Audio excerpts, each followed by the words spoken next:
Run পাহাড় গড়েও ঘাম ঝরল ভারতের। জ্যাকব বেথেলের ব্যাটে কাছাকাছি গিয়েছিল থ্রি লায়ন্স, তবে শেষ হাসি মেন ইন ব্লুর। টানা দ্বিতীয় বিশ্বকাপ ঘরে তুলতে আর মাত্র একটা জয় দরকার টিম ইন্ডিয়ার।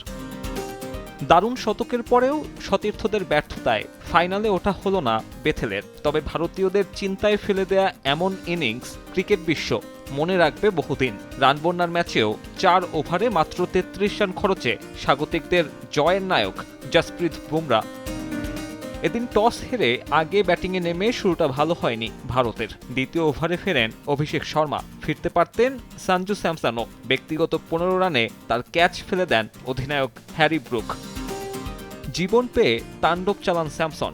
এরপরের 35 বলে করেছেন 74 রান। মূলত ওই ইনিংসেই ম্যাচ থেকে ছিটকে যায় ইংল্যান্ড। উইল জ্যাক্সের বলে যখন এই ওপেনার থামেন তখন তার নামের পাশে 42 বলে 89। এই সংস্করণের নকআউট ম্যাচে চতুর্থ সর্বোচ্চ। ভারত অধিনায়ক এদিন আবারও ব্যর্থ হলেও রানের গতি মন্থর হতে দেয়নি মেন ইন ব্লু। শেষ দিকে ইংলিশ বোলারদের কচুকাটা করেছেন শিভম দুবে আর হার্দিক পান্ডিয়া। 25 বলে 43 করে রান আউট হন দুবে। রান আউটে কাটা পড়েন হার্দিক পান্ডিয়াও। তবে ফেরার আগে তার ব্যাটে এসেছে 12 বলে 27। ভারতকে 250 পার করায় অবদান রেখেছেন তিলক ভার্মা। 300 স্ট্রাইক রেটে খেলেন 21 রানের ক্যামিও। সবথেকে বড় ঝড়টা যায় আর্চারের ওপর দিয়ে। 4 ওভারে 61। বিশ্বকাপ নকআউটে সবচেয়ে খরুচে স্পেল।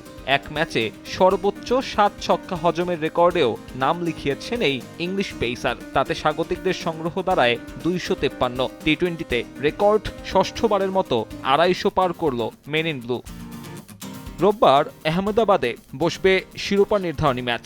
একদিকে ভারতের টানা দ্বিতীয় বিশ্বকাপের হাতছানি, অন্যদিকে কিউইদের ইতিহাস গড়ার সুযোগ। সাব্বির মিথুন, সময় সংবাদ।